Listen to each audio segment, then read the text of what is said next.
تعالى اوريك بفيديو عملي ازاي تقدر تخش تصوت للنادي الاهلي ولاعيبته كافضل نادي في العالم في مسابقة تصويت جلوب سوكر اووردز. لو انت لسه ما صوتش او مش عارف تدخل تصوت للنادي الاهلي زي بقية جمهور النادي الاهلي، يبقى الفيديو ده يخصك وبتاعك واللي بتدور عليه، لان جمهور النادي الاهلي عامل عظمه قوي في التصويت ده، والاهلي متقدم فيه كافضل نادي في العالم وكافضل نادي في الشرق الاوسط، خلاف ان محمد الشناوي كمان متقدم فيه كافضل لاعب في الشرق الاوسط، خلاف ان كولر متقدم فيه كافضل مدرب في العالم.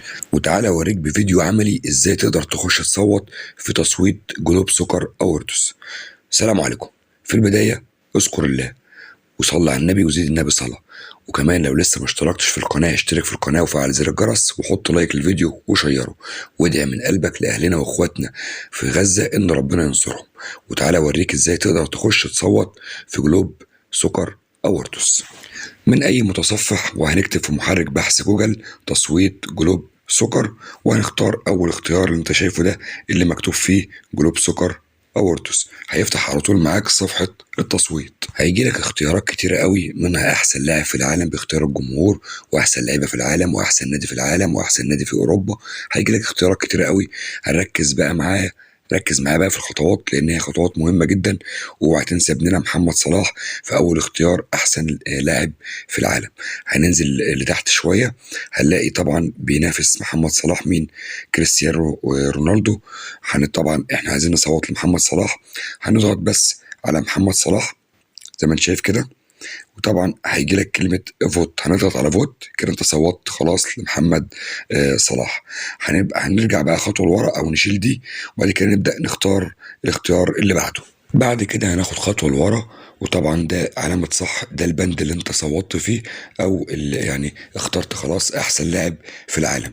هنخش بقى على المهم، ازاي نختار النادي الاهلي وكولر والشناوي.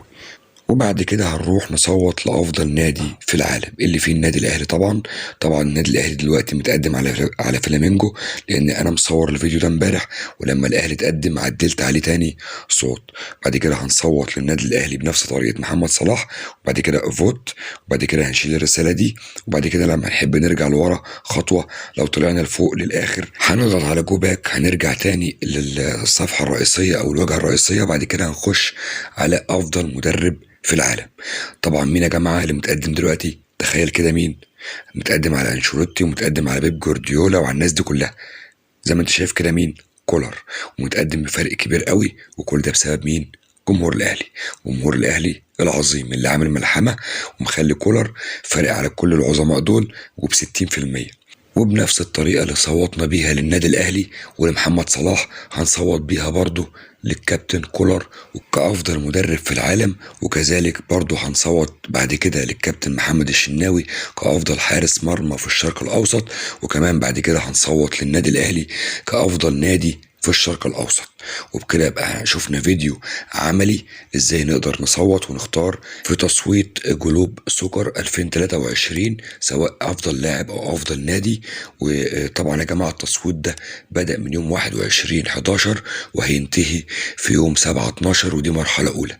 وإن شاء الله نتمنى من جمهور الأهلي يكمل الملحمة بتاعته والأهلي يكتسح هو ومدربه وكل اللي يخص النادي الاهلي ده، كمان خلاف ابننا محمد صلاح، وكمان في ابننا ياسين بونو كاحسن حارس مرمى في العالم. ويا رب يا رب يكون الفيديو عجب حضراتكم، وان شاء الله استنونا فيديوهات جايه تانية كتير، والسلام عليكم.